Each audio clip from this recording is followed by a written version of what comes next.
what you got. Show them how you get up in your bag. Show them that swag. What you see is what you get. When I look in the mirror, I'm looking like a man. Like we playing tag bad, I'm the top pick. Show them what you're working with. Break the circuit, be a hit. Go ahead and make them sit. If you gotta hate it, then your purpose is equipped. Tell them catch you later, cause you serving up some grits. Meaning hot with the drip when I drop in the mix. The proof is in the pudding. Show them how you do it. They do it like they shouldn't. You don't need to brag, cause your competition couldn't. You don't need to boast, cause the proof is in the pudding. Show them that swag. Show them that swag. Show them that swag. Show them that swag. Show them what you got. Show them how you get up in your bag. Show them that swag. Hey, everybody, I am Brian Derenski with PhotoDay. We have today with us, as soon as he joins back in, Damon Bell from Pixnub. We will be going over the power of composites and, the selling points of all of that, and, basic processes and some of the export pieces that we can handle here at PhotoDay to help make those composites a lot easier so that you can get them uploaded here. Yeah, as you're joining, let us know if you're using Pixnub already, if you are just looking to get into composites, if you're just new to the whole process, we'd love to know. There he is. He's back up. Sorry about that. I hit the wrong X button, so off to a bad start. Hey, it's all good. So anyway, just Pixnub. Tell us the story. Where'd the name come from? You really asked that live here. You betcha I did. I told you I was going to. All right. I'll just come out and say it here. This guy over here, actually both these two over here sitting behind me are my kids. And years ago, they used to always call me Nub. And I didn't understand what that meant till one day I was playing Xbox with this kid over here playing basketball, and he slam dunked on me, and he jumps up off the couch. He was like 8 years old, and he points at me and he yells, "You nub." And so I didn't know what that meant. So I went online and looked it up, and the word nub in gaming slang meant a noob who is too dumb to know they're a noob. And I thought that was pretty funny. And I'd been looking for a short, catchy.com with like 2 syllables, like 6 letters or less. And the domain squatters had taken every domain name, but that was available. So I registered it, thought it was funny, and it became Pixnub. So there's the story. Now it's official. It's official. Now it's out there. You're sticking to it. Sticking to it. So how long ago did you start? When did you start this app building, and what was the first app? Oh, so back in 2009. Actually, I was working for Micron Technology, doing some sports photography on the side. Didn't like the green screen extraction, so I had made my own little easy green screen thing. And then some people said, "Hey, you should put that on the website." And I was an engineer making a lot of money, didn't really care about having a business, so I just threw it online as a little free thing. Yeah. Then all of a sudden, people kept asking for more and more things. And I said, well, maybe I'll try to sell a upgraded one. And then it kind of just took off, and people kept asking me, hey, well, how about an automator for this or that? And so just people kept asking me for things after that. And by 2013, I quit my engineering job and went full-time with this. So, yeah. Well, I think it was you originally called it Chroma Key something or other, right? Chroma Key. Yeah. So Easy Green Screen was its thing, and then Chroma Key Lab, which That's what it was. It was a stupid name, but back in that time, the search engines would use keyword-based products and stuff. So when people were searching Chroma Key online, it helped me for the search rankings.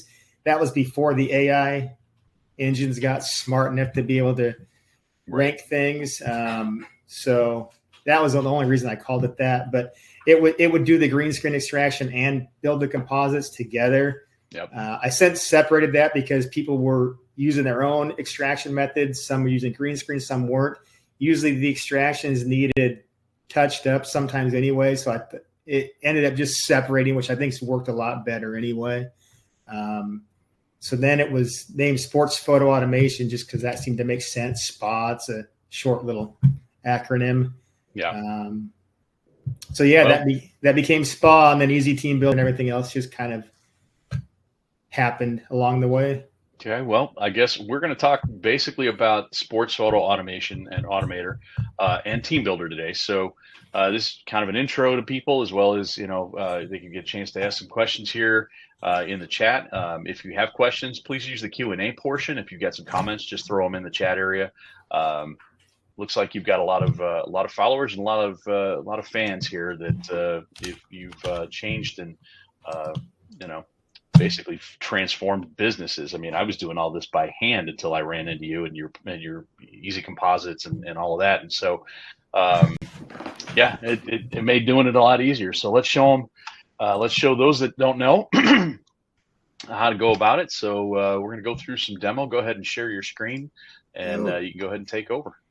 All right. So let's. Oh, I really hate this window thing, but all right. So at any time, if you guys need to interrupt me and ask questions, somebody just chime in here, or I guess that's Brian. You're the only one who can talk here. I can't see the chat here. So, so to start out, I'm going to just first mention with sports photo automation, it can do a lot of different types of very complex automation. And that's where I think users get themselves overwhelmed at first as they try to do the most complicated thing they can do. So I'm just going to kind of take you through some demos, not really full on tutorials, but just some demonstrations and kind of the order in which you want to learn this.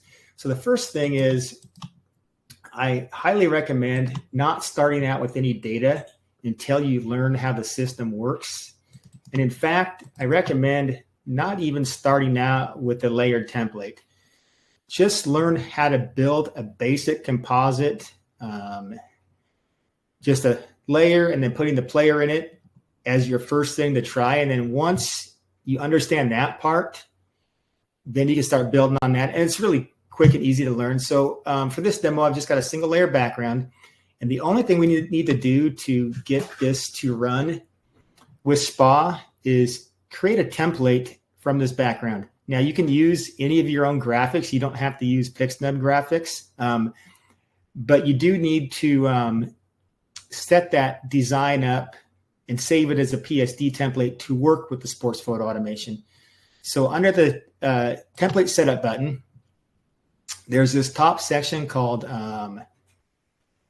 player setup, and there is 10 different alignment modes for how this software can align your players. And I've talked to people who've been using the software for 5 years and didn't even know there was a drop down here in 10 different modes. So if there's one thing you want to learn right off the bat, it is what these 10 different alignment modes do, because this is like the most important thing you need to learn, because different designs might need players aligned different ways. And if you use the right one for that design, it just makes everything work better. So I'm just going to start with alignment mode 4, hit add player layer group. And it adds this little green looking football player guy here. I always called him just a little green dude. The little green dude. So basically with mode 4, it's going to align the top of the transparency to the bottom of the transparency. So this is a mode that's used for if you have full body images. I'm not going to go into full on tutorial, but I'll just say that modes 2, 3, and 4, if you're shooting feet, those are the modes. Modes 1, 5, and 6, if you're not shooting with feet because you don't have feet to align to. I break all that down in some tutorials online, so watch those. But we'll just use mode 4 for this demonstration. So it's going to align the top and the bottom of the transparency to the red lines, and then it's going to center to this. Now, they can stick out past this, but it's just going to center to where you have this in there. So then you'll just scale and move this in place where you want it, and you can put their feet below the canvas. That's fine. But just get it roughed in and scaled where you want it. And what I recommend always doing is don't just save your template like this. Go in and hit this add custom player image and use one of your own images, because that's going to show you how your pose with your players is going to look in the design.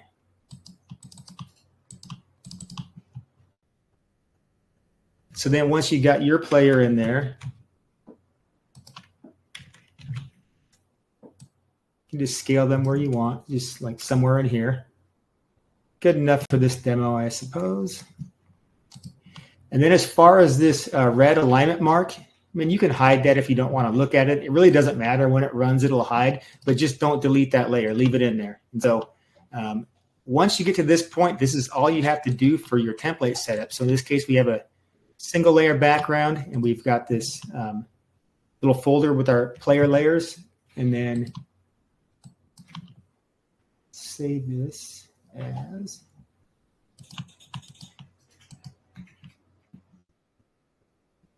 I think I've already got one, but we'll just overwrite it here.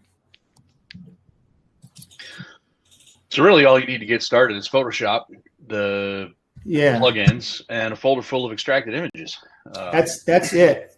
And so when you batch, this is as complicated or as simple as you want to make it for yourself. So when we batch process, there's a whole bunch of stuff in here. The only thing you need to composite to use is these 3 buttons. Everything else below that is optional. So a folder of images like Brian mentioned here. So let's grab our individual images. A save folder where we're going to save the composites. And then you select your template file, which we just made right here. And then just tell it what you're going to save as JPEG. That's fine. We'll just hit run batch. Now it's ripping through the composites in 1.3 seconds each. Now, the time is going to vary based on your computer specs and also based on how much you're doing in the software. So this was a fast run because mode 4 doesn't do face detection, which will add a little bit of time, and there's no text replacement or anything with this. In other words, your mileage may vary based on the complication of your template. Yes, and your computer too. So, well, yeah. This is a pretty fast system, so yours probably won't get 1.3, but a lot of users can get 2 to 3 when they're doing something like this.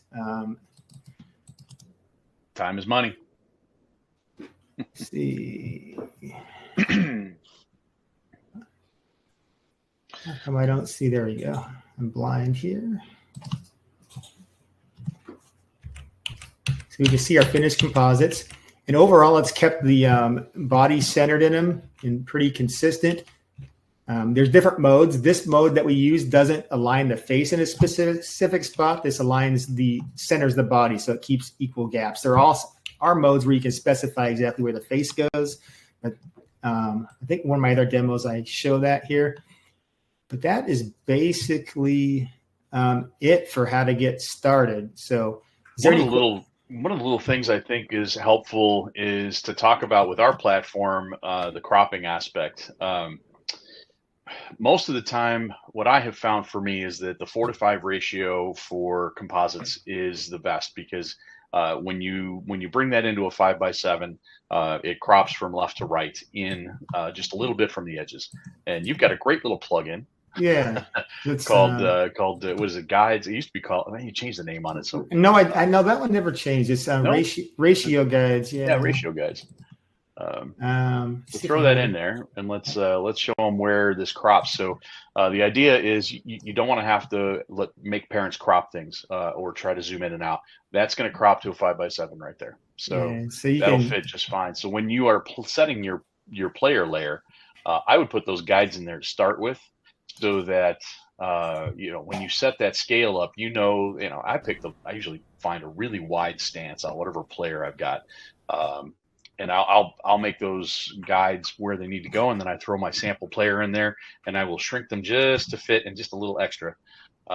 So like in your template right here, you could throw these in and save them as like a 2.3 and a 5.7 if you wanted both of them, so you can see. Yep. Now you've got a universal image that'll sell on the platform without a parent having to crop or use the cropping factor at all. Yeah, and keep in mind when you're setting up the player layer that this mode doesn't force it within. So it's not forcing everything in between this red line, it's open. It just aligns top and bottom. So if they're sticking their arms out, it'll stick past. Right. I do have some modes coming out, hopefully in the next few weeks, which will just be a box, which will scale them down if they stick out on the side, which, I mean, it will affect the scaling to force them in there, but that will be an option. Modes 11, 12, and 13 soon to be released. Soon. It's coming soon, yes. So I guess, is there any questions, or should I move on to the next demonstration? Let's see. I'm reading stuff here. In the Q&A. Oh, I didn't see them. There. All right. Question from Angela Navarrete. Sorry, just joined this Pixnub thing. This is Pixnub, Angela. We were talking about it on your onboarding call the other day, and I'm happy to go over that with you whenever you need to. All right. What else we got here? Do we have to use Photoshop, or will Capture One work? These plugins only work in Photoshop. Capture One is really not it's a photo editing suite like Lightroom, but it's not layering. Yeah, these plugins were all built specifically with Photoshop because it uses Photoshop layers, Photoshop features. You're given it Photoshop templates to use. So no, there's really no way to build it in anything else. Yep. All right, should I move on now? Yeah, let's move on to the all right, so more complex one.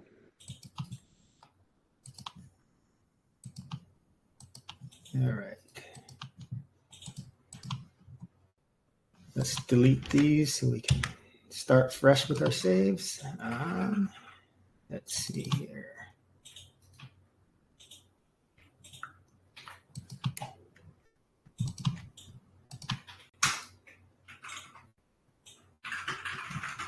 All right, so Pixnub can also do memory mates and then individuals in a more complex template environment, as you can see,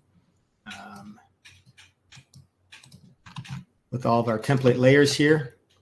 You can replace the text as well. I think what I'll do is I'll start out. Let's run this one, and I'm going to show a semi-automated method to run. You know what? I'm going to open the data sheet here. We can talk about this first, and I'll do it with and without the data sheet. Yep.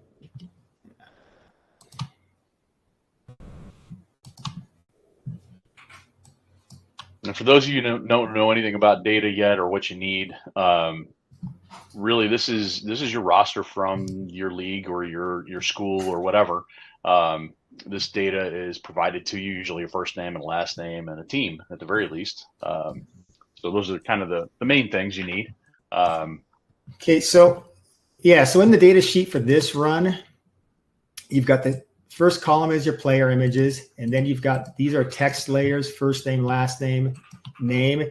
The reason why there's first name and last name and name is because some templates might have a full name in one layer. Some templates might have a first name and last name in different layers. Team name, that's a text layer. League name is a text layer. And then for memory mates, we're specifying the team images that are going to go into it. And those have to be in their own folder.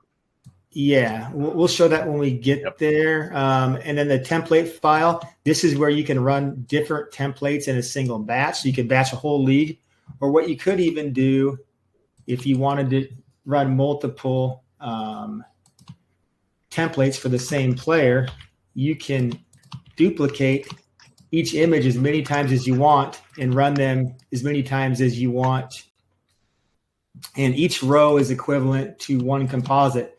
And this is the recipe for that specific composite, if that makes sense. It's going to take all that data from that row and build a composite. But there's another thing too, is if you're just doing one team or something, it may be more time to build the CSV than it's worth. It just depends on your situation. If you're just doing like a one-off run of 10. So we've also got ways to semi-automate this, which I think a lot of people don't realize. And it's the next step that I think you should learn, is this process before you actually do your data sheets. So I'm going to run this template here, and we'll do that exact thing. So Um,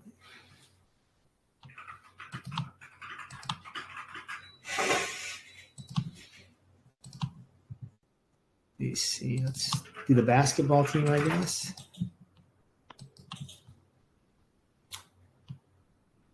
Okay, and that's it. Again, to run a semi-automated process, you just need to select these three, with the exception of there's different ways you can pause this while it's building to help customize it.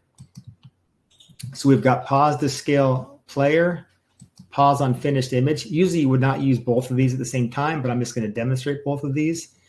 And then this little known feature that you get once you click on pause on finished image called replace text window on pause. So I'm going to click that.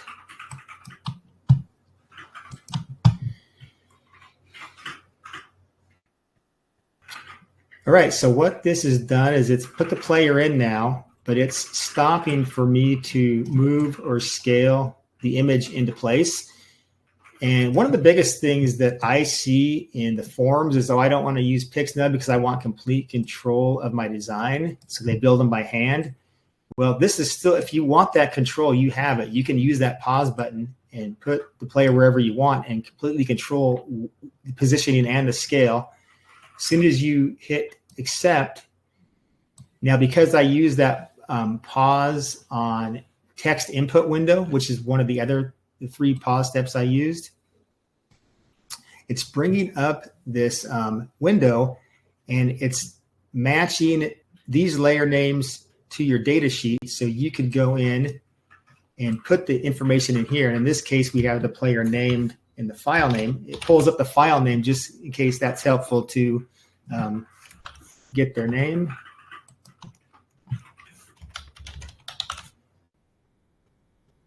And then, yeah, for me, this one defeats the purpose of running it automated with the data sheet.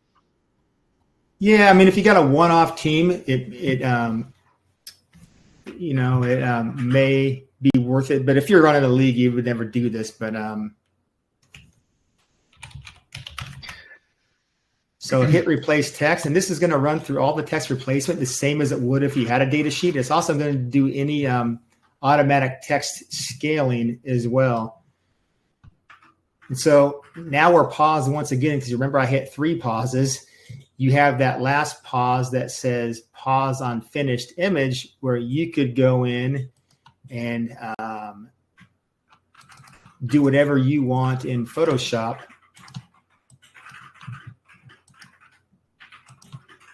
Wait a minute. What did I click on here? Oh, I was on the, okay. Anyway, I was trying to just demonstrate something here. Here we go.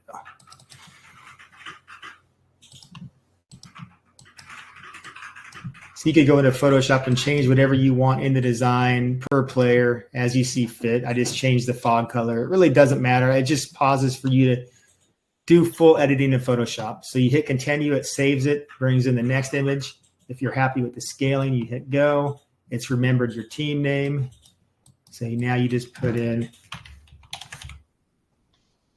player name.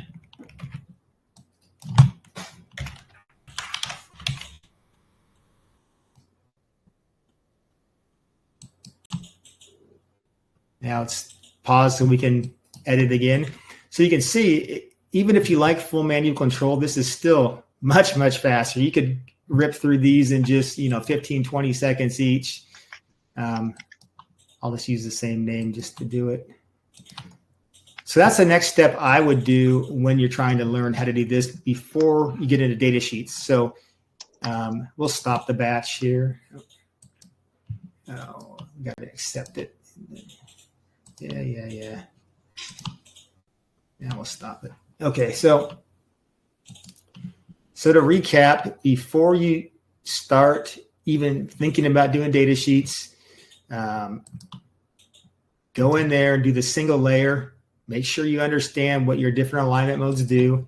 Then go run some batches without data sheets. You can use your layered templates in the setup. One thing, I'm thinking about this here. If you're using a layered setup,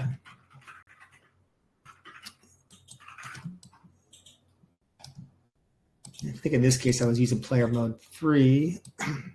It's always going to put this at the top of your image. You need to move this in place. Don't just go drag your one layer out of there. Keep this whole folder group together.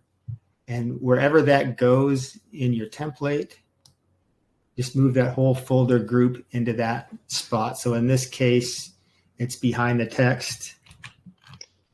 A lot of template designers have that already set up for you. They've generally got a sample image, and you just throw your spot player layer folder right in there. And then if you wanted to do some kind of transparency fade, you could go in there too and just throw in something like this and fade them out. That's a common practice. And doing that on this layer mask here. There's also other ways you can clip your, I'm not going to get into all that here, but just this is a common thing. So if you need to add some transparency fade, like particularly where the text goes, that would be where to do it right here. All right, so if there's no questions, I'll get into the data sheet run. Do we have anything to answer here, Brian? No, Alyssa seems like she's keeping up with it in there, and I've answered a couple small ones, just text back and forth, but nothing that I can see that hasn't already been handled by Alyssa. Okay, now we are going to do the run that's got 10 different images, and we're going to build 10 different composites here in one run. I'm just going to run it, and then we'll talk about what it did. I think that'll be probably best. All right, so we're going to use CSV data, so we have to load in the CSV file. And if you ever make changes to your CSV file, you have to reload it. I'm going to fix that in the next release to reload when it runs. But as of now, if you ever make changes and you realize something wasn't right, then you have to go in and reload this. If you don't get any errors, like when you load this, let's do this again. It says data file is loaded. You're good to go. But if there's issues with your file, you'll see some other text that tries to tell you what the issues are. So read those and don't just click close and try to continue, because that means things will probably not work if you see errors when you load that.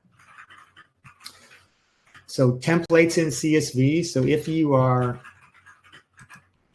specifying what the template is in the CSV file, you'll have to check this, and then you'll have to tell it the folder where it's getting the templates, and it's going to look for these template names in that folder. You also have to still specify a template file here. You can't just do it with the CSV without specifying one.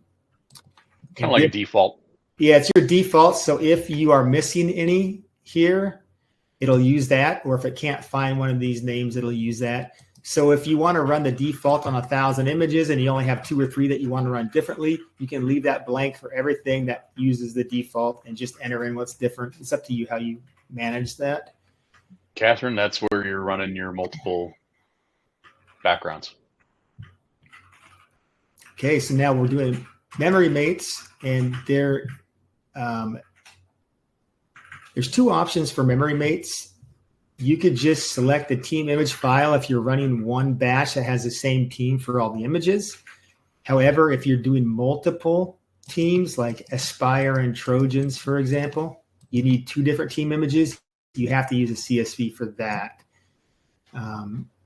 So if you don't have your CSV set up for that, you could run 2 batches and select the team file for each batch and run, or you can have your set up and use get files from CSV and run multiple in one batch. So once I select this, you'll see, and now it doesn't say select team file, it says select team images folder, since I'm pulling it from the CSV. So let me see, where did I put these? Obviously, before you do your memory mates, you're going to want to run your team builder and build all your teams out so that they're all in one. Yeah. Yeah, we're going to go over that after this right. and show that. I think I have everything here. I'll show one more thing too. And they're cool things I'm thinking about it. I'm going to hit pause on finished image. If you want to make sure everything is running correctly for your batch, you can click this pause on finished image and check the first image or two. And then there's an option to then run the rest of the batch without pausing. Start over here. So this is a quality control check to make sure everything's working fine. We see it replace the name, the team name. So we could, let's say hit continue and run one more. And once we're happy that everything's going good, we can hit continue, no more pauses. And it's just going to That's a great little hidden feature that I don't think a lot of people know existed. And it didn't exist until maybe a year, maybe 2 years ago. All right, so let's take a look at our finished images. Well, something didn't go right. I can see we are.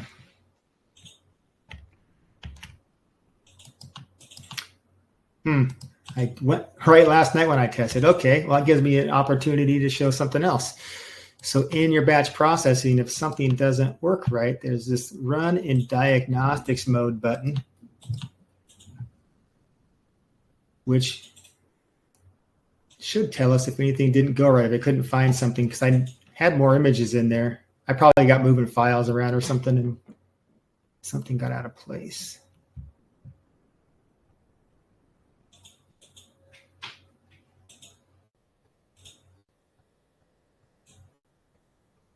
Oh, I know what happened. I'm a moron. Okay.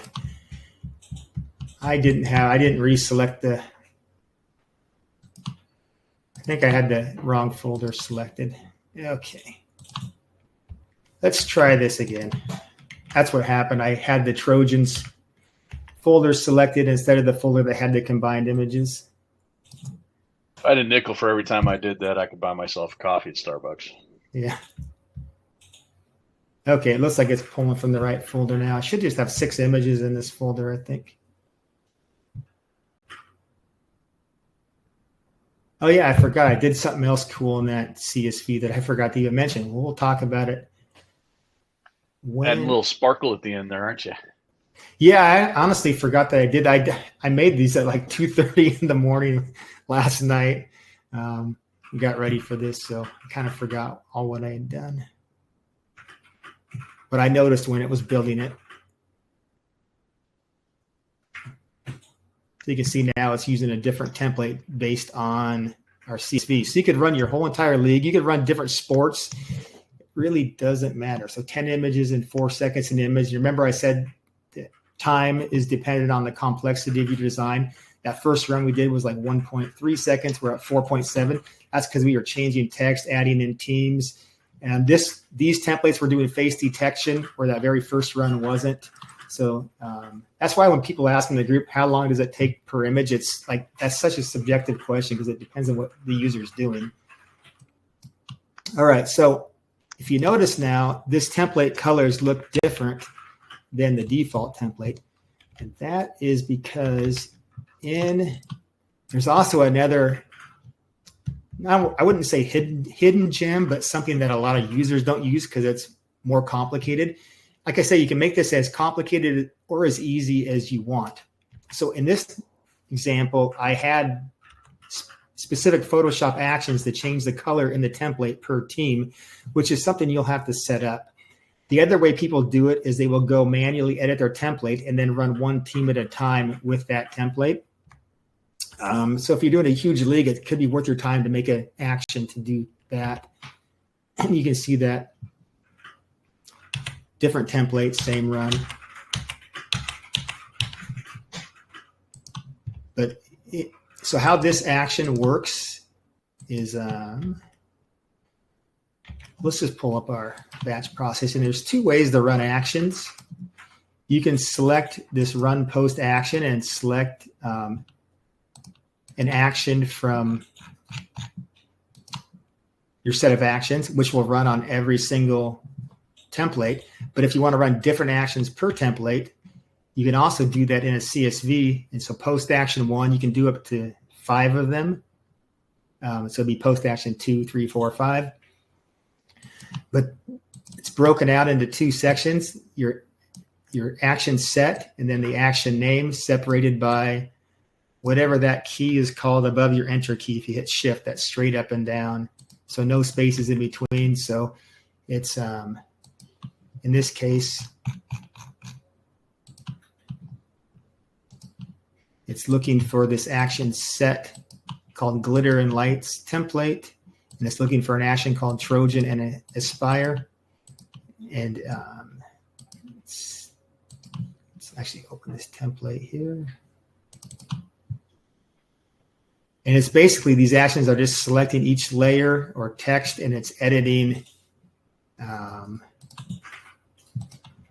editing that template. So like you can go into Photoshop and run these actions too, but this is doing it during the batch. So you can have as many different actions as you want. I just made those two last night, but I've got actually another one I show here that's a little more complex here that I made a while ago. That's actually got a whole, and you can get as complicated as you want with these actions. So you could have a theme in here, but you can make them modular. So like say you had the same color set you wanted with a tennis ball instead of,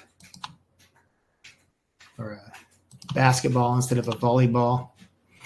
So you could go in and set up your actions in a very modular way and then create your themes. So when you're recording your actions, like Aspire Volleyball 1, the action is recorded to play 5 of the other actions in these 5 different groups. So this is actually a template we have on the Pixnub site, but I've got a whole set of tutorials on it, but you can make your own. It's as simple or as complicated as you want to make them, but it can drive your automation to a whole new level once you start doing.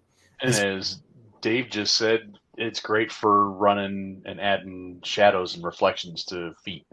Yeah, if you have a good action to add accurate shadows and reflections to feet, that's pose specific, I suppose. But if your action works well, then for sure you can have it change. Like I've got one of my templates that I have on the Pixnub site that's got different fields.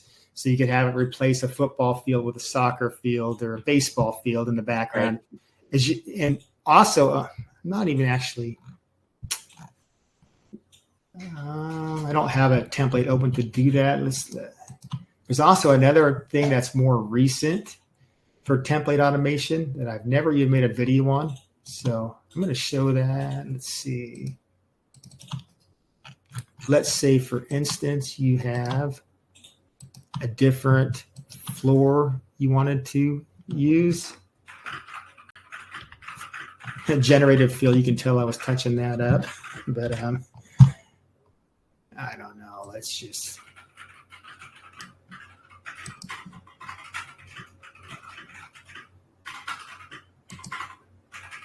Got some questions on extractions, and some are asking what's better, green, gray, white. So we all have opinions on that. That's like opening a can of worms, but I have my own opinions on it, and it really comes down to, lighting your subject and how well you do it. It's gray is great, and here was always my philosophy on what you're gonna shoot on as to what your template's gonna be. If you're gonna shoot for a high key template, maybe like Don Ward has one called Haze, and it's very light. Then shoot on white. The background's going to blend. If you have any pieces or parts that like in a halo of hair, it's going to blend a lot easier. If you're going to shoot into a dark background, like this girl's got, blonde hair on a dark background, go ahead and shoot on gray or even black. It doesn't matter. Now with her shirt, you might have some issues, but I honestly have always believed that you should be shooting for the template you're going to be putting these on. But in general, for most of the AIs, I have found gray works fantastic. So I just think the best part there is you really need to, do some separation lighting from the background for your subject. So you got to have some kind of edge light. I'm always a fan of a hair light just to get that exposure a little bit nicer. And obviously you're shooting at f8, f11, keep the aperture sharp. So to give good delineation. So those are kind of just the basic tips for extraction. And it doesn't matter if you're using our knockouts or any other AI service or even easy green screen. I think it all kind of blends together. And I still shoot on green. I still think I get great extractions off of green, and they're very clean. So, yeah, the one place where green could have an advantage, even with the good AI models, is it does solely a color-based extraction. So with very complex sporting equipment, if the AI model is not trained to see those shapes, even if your lighting's good, it may not select the sporting equipment well. Whereas if you have green, it doesn't rely on a model. It's looking at just color. Mm-hmm. The problem with green is with those very complex shapes and stuff is you have to have your lighting good, or it's with your spill is going to make the extractions difficult. So with AI, it's more forgiving as long as the model can see the shapes. It's all model driven as far as the AI training, whereas green screen isn't. It's just basic old color technology from 20 years ago. All right, so let me go into what I was going to show you here. With the dynamic templates, there's something I added a while back.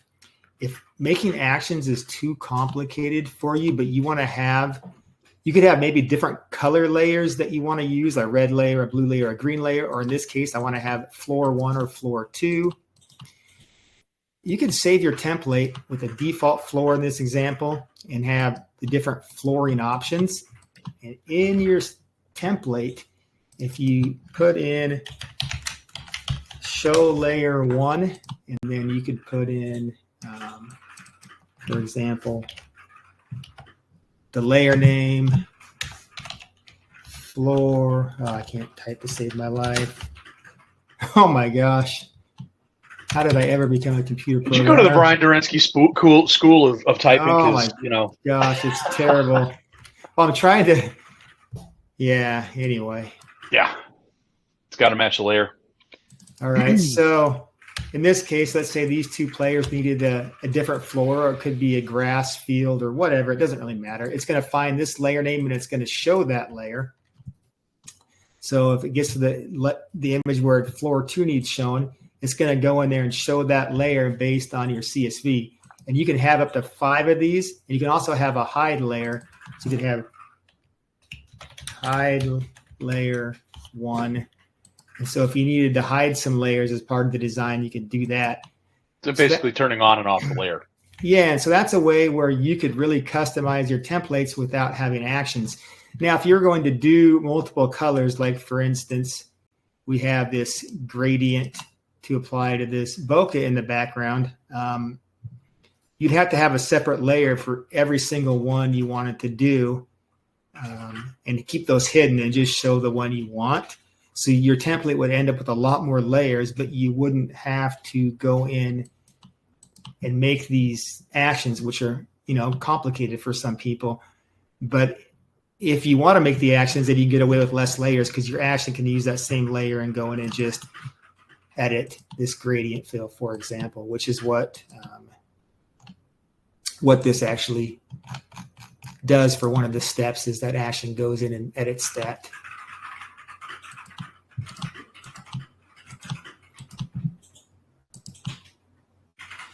And I've got actually a tutorial that goes over, I can't remember which templates I go over. There's a couple of them I go over in it. Venom might be one of them. I'm going to actually do a different course on this. Now that I have the hide show layers, I was planning to do a whole other course on dynamic templates with all the different features and kind of just redo those tutorials from scratch anyway. So let's get back to the data. Yeah. It wasn't, you didn't mention it because those of us that have been using it for so long, the column headers all have to be all caps, and they have to match the layer names in your Photoshop template. I just want to touch base on that and make sure that that we're all still there. Actually, no, that's not actually accurate. The layer names in your PSD have to be all caps, no spaces. So first name, last name, year, any of the layer names that the text is being replaced have to be all caps, no spaces. Right. There's some resizing options you can have at the end of your team. So like team name, it's using resize mode R. What that means is if the text comes out longer or shorter, it's going to condense it to fit the exact width of this. There's also mode RM, which would be resize maximum, where it would only shrink the text down if it was too long, but not expanded if it was too short. That never goes in the template. If you want to see the headers that go in your template, the easiest way is to come in here to your data file starter. And this can give you a bare bones CSV. It'll create one with headers. And let's just select a few things here and just hit create data file.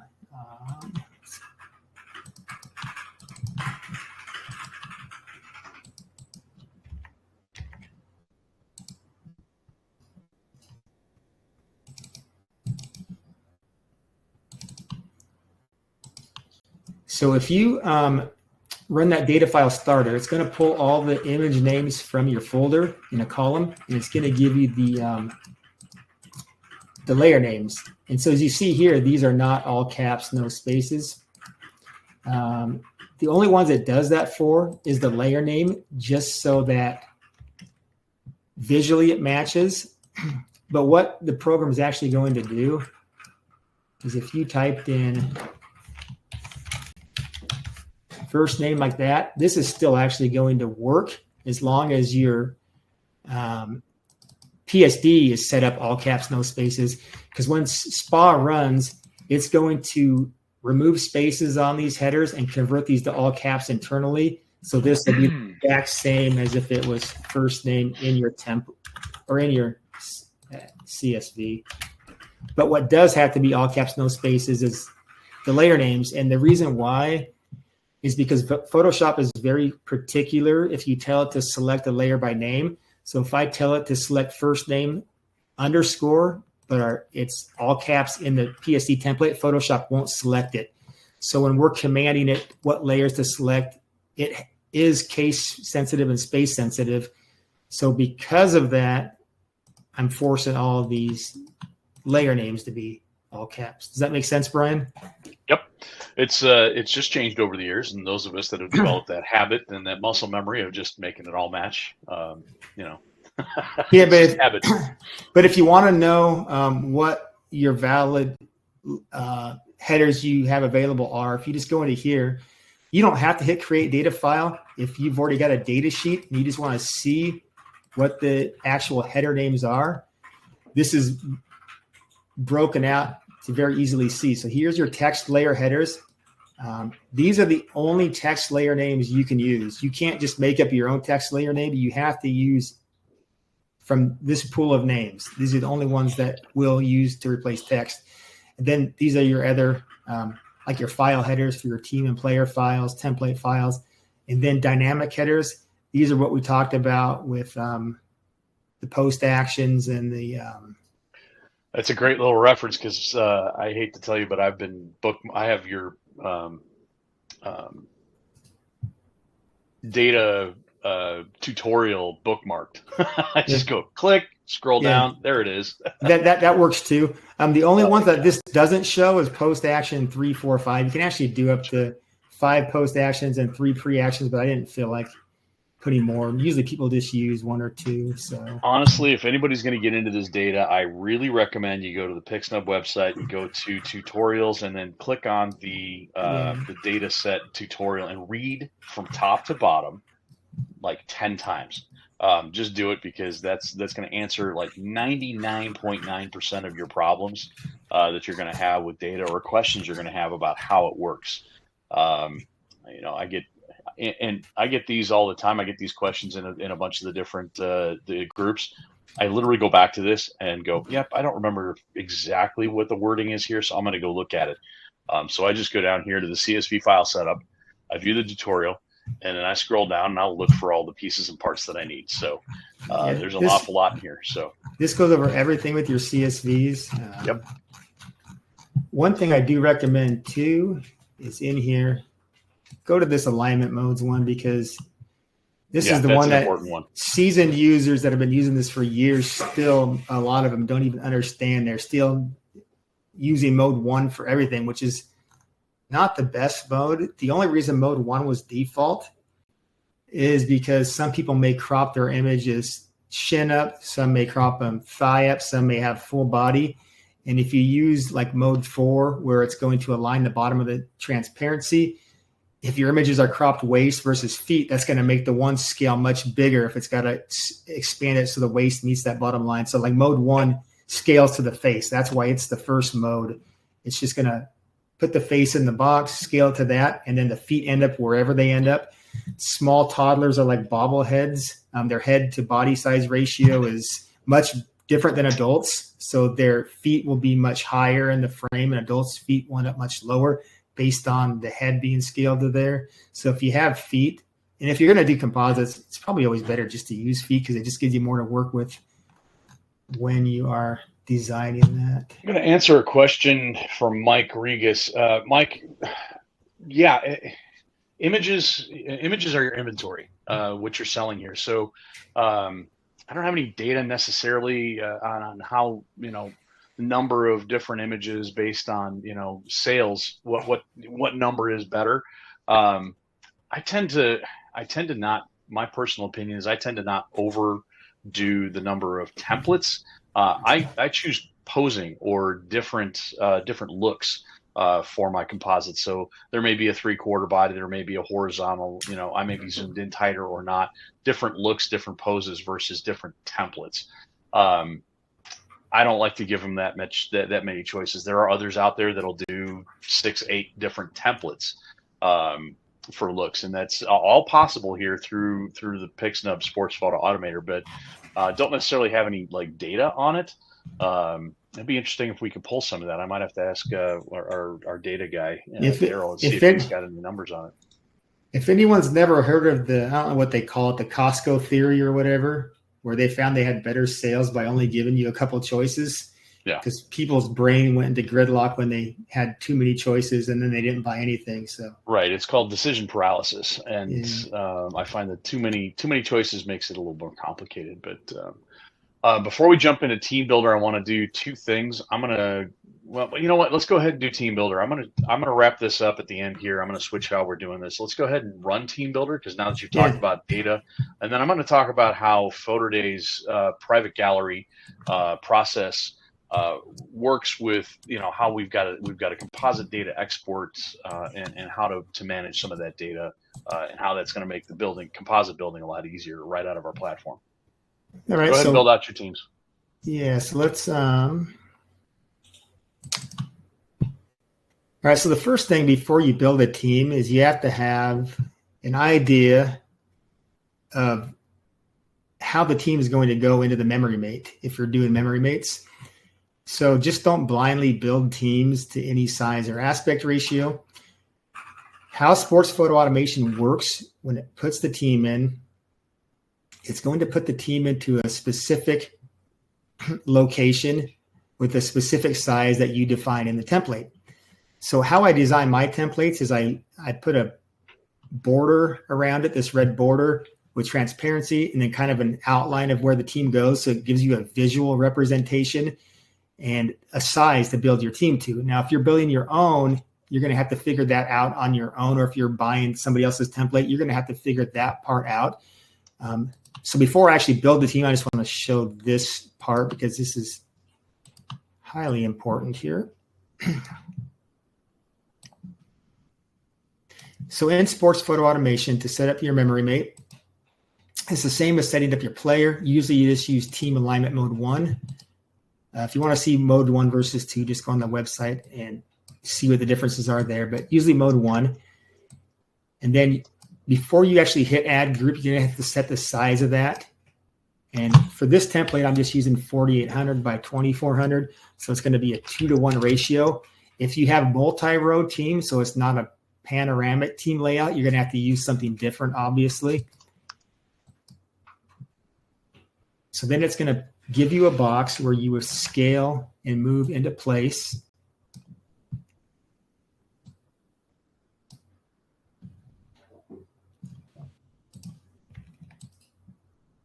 So behind the text, and it's going to fit your team in this box. Now, when it runs, It's going to edit the smart object. It's going to erase everything out of here and put your team in there. And so if you have transparency, that transparency will show through.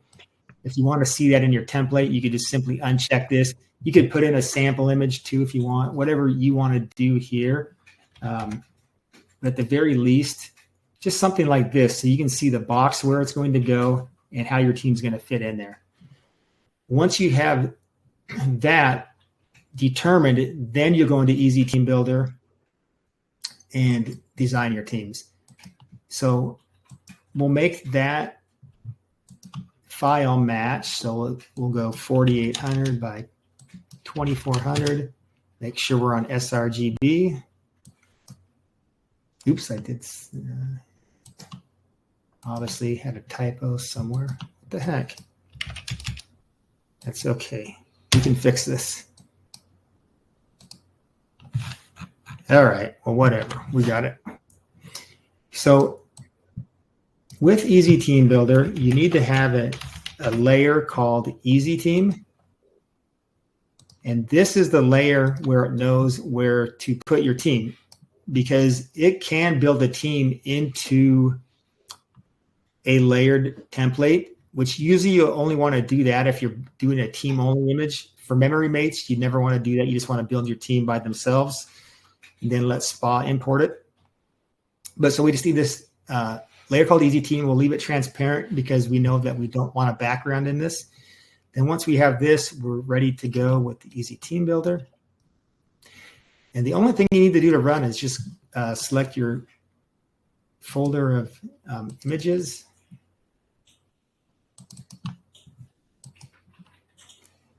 And there's a few different settings to use. The only one I'm going to do for this one is I'm going to change the row layout to center short.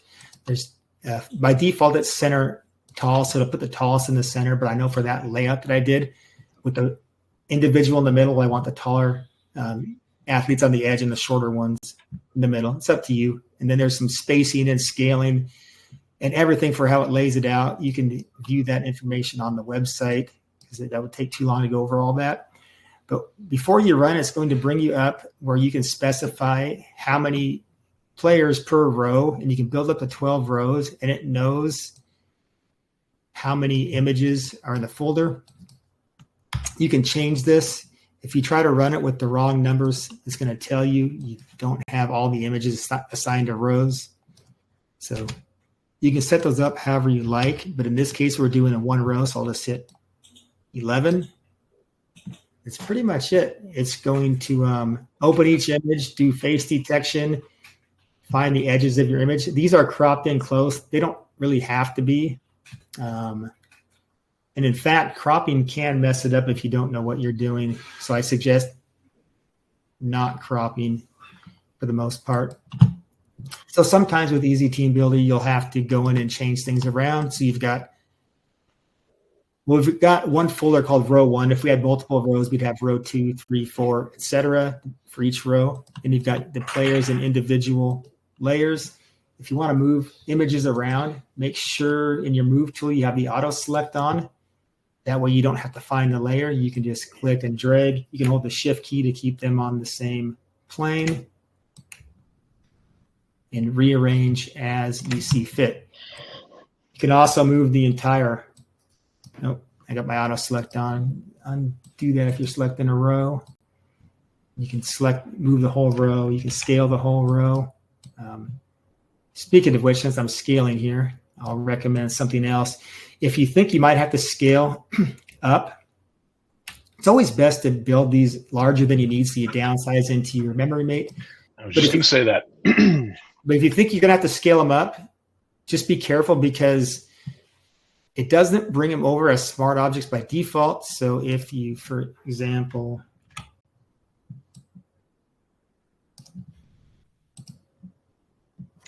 now we'll control here. All right, we'll get this going here just for the demonstration.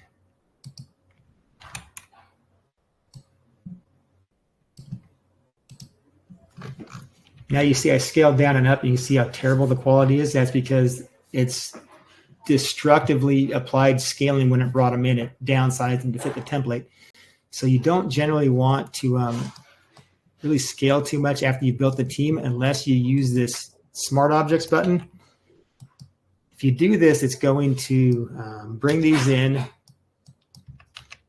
full resolution and then fit them to the template, which if you're doing a lot of large teams or one large team, for example, that's got, let's say, 300 people in there. If you're shooting with 50 megapixel images in your camera, you're going to have, hundreds of 50 megapixel smart objects, so it may crash your system. So just keep that in mind. Like, for instance, we're at 5,000 pixels by 1,300 in this case. So then you can, once they're smart objects, you can scale as much as you want. You don't lose that quality because it's still maintaining that full resolution here inside your smart object. While we're talking about cropping, I guess we'll take a minute just to discuss it because I think it's important. Let's open. We are nearly out of time. So okay, never mind. Okay, we'll just go and. What else did you have to cover, Brian? Well, I'm going to jump into how to select your images, how to get some data export out of here. So I'm going to go share my screen. So I'm going to go kill my screen share here. Yep, and then I got to get this window off of my screen so we can go over here and share screen.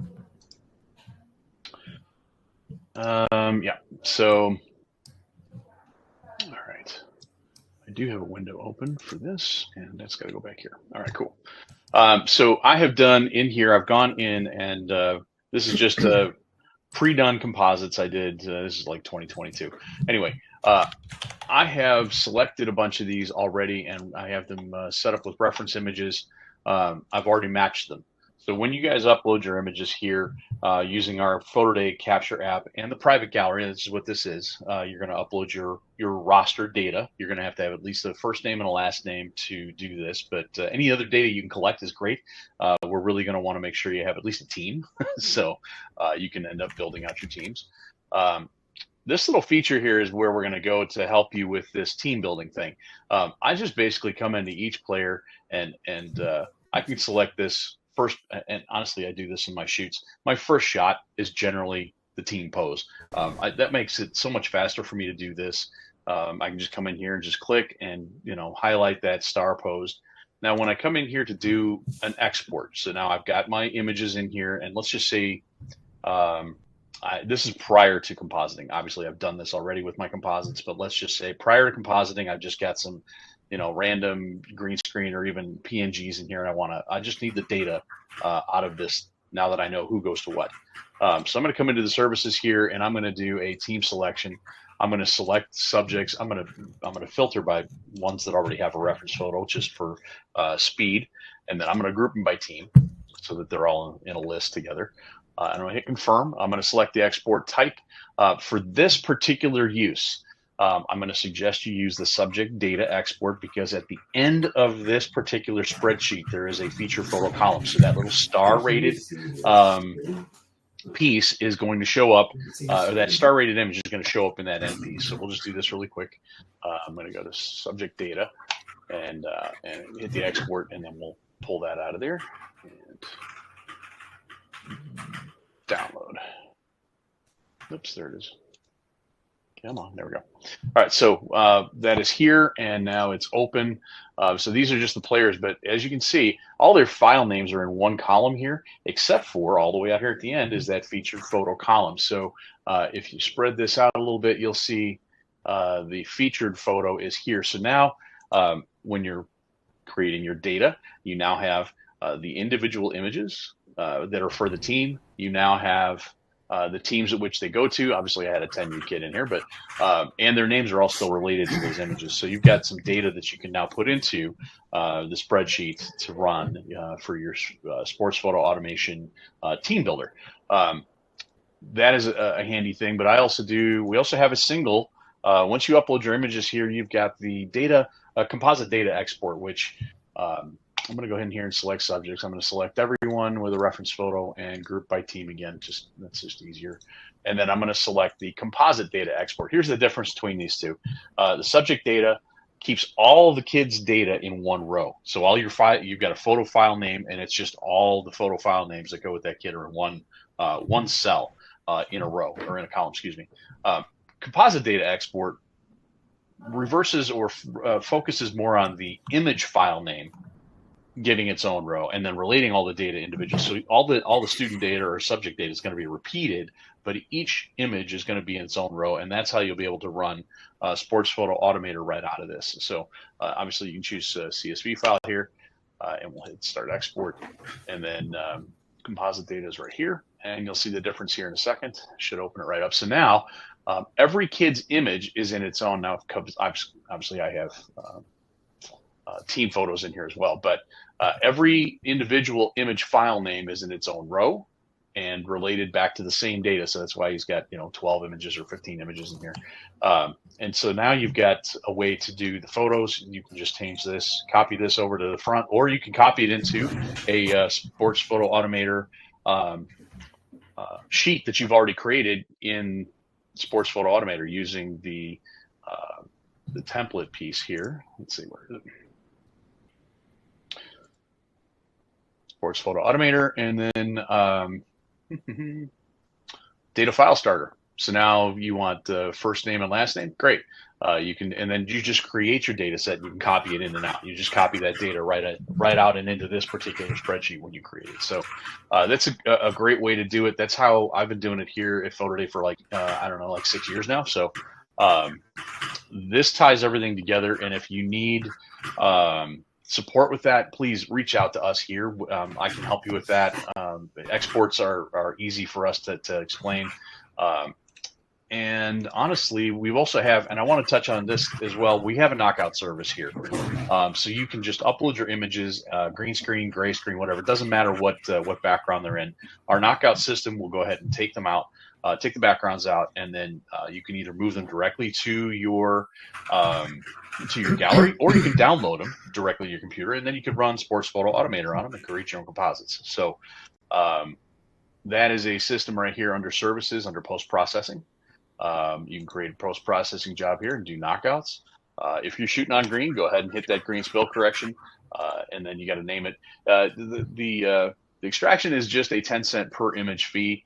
It is honestly, I think the least expensive in the industry, and I've been happy with the quality we've been getting out of them. So check that out when you have time. Anyway, we got questions before we jump out of here. Is there a tutorial on this in PhotoDay? Well, glad you asked. Yes, there's currently a what is it, help article down here. If you come into the bubble and under articles, you can come in here, search for help. Just type in composite workflow. I did a couple of years ago a full video tutorial on all of this. It's a step-by-step, so the videos are only a couple of minutes long.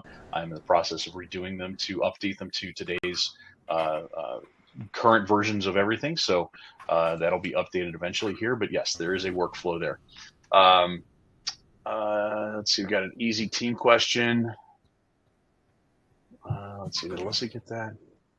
Want the team in a chevron team pose. So yes, you can change in the easy team builder. You can come in here. Sorry, Damon, I'm taking over. No, go ahead.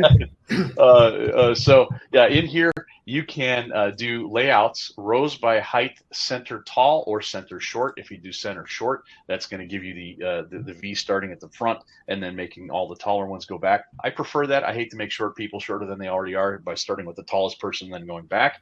Now, if he's talking about the feet in the chevron pose, you're going to have to move those. Yeah, you're going to have to invert. Yeah, there's no way to do that this manual. But once you do your feet in a chevron, or when you do your players in that top tall to shortest, you can then just go into the layers and just move them front and back of each other and kind of move that around. But yeah, anyway, so I want to wrap it up basically by getting back to where am I here? I got to jump back to slides. Start. All right, so that was all of our demos. We're going to have to wrap up for today. We're well past an hour at this point. So I want to tell people that don't use PhotoDay. Honestly, the big selling point for me was this. You only pay when you sell. We don't have any particular, let me stop sharing my screen really quick. I think we already did. Yeah, you guys aren't seeing my screen anymore, right? No. You don't pay until you sell anything. So we're a commission-based system. So the best part is you can come in and try us out and go through the process, set everything up, and then the only time that you get charged anything is when you sell. It is a 10% transaction fee on the subtotal, so that's before tax and shipping, which I think is the only real fair way to do it. And then, of course, you got your credit card processing fees, and there's no lab bill at the end of the month because all the fees are paid to the lab directly out of the transaction. So everything's automated. You don't have to hold back money to pay the lab fees and all of that. So, and there's no minimum orders. So a lot of times labs all have these $15, $20 minimum orders for stuff. There's none of that, but you get all of this included in our platform. And honestly, it's a lot. There's a lot of value here for that. Honestly, the Capture app is probably our premier feature. FaceFind has kind of revolutionized my business as well as everyone else that's been using the platform for years. So anyway, I think I want to thank everybody for coming. I want to thank Damon Bell for sharing his knowledge and expertise and the history of Pixnub. So and if you have any questions, go to the Pixnub user group. What is that one called now? If you just go to the groups and just search in Pixnub user group, it'll find, I don't remember the exact name. Something that says not official tech support in the name. Yeah, it says not official tech support, right? You used to get a lot of tech support questions in there. Well, we do still, but the official tech support is on our website. So if you have to get a hold of us, but we do monitor that group pretty closely. Yep. So anyway, I want to thank everybody for coming. We're going to wrap this up. And if you have questions, please reach out to me in the bubble. You can reach out to Damon and Alyssa in the user group over there for Pixnub. There's a lot of resources available for getting started with this. So anyway, take care and have a good rest of your week. Hey, thank you guys. See ya. Thanks.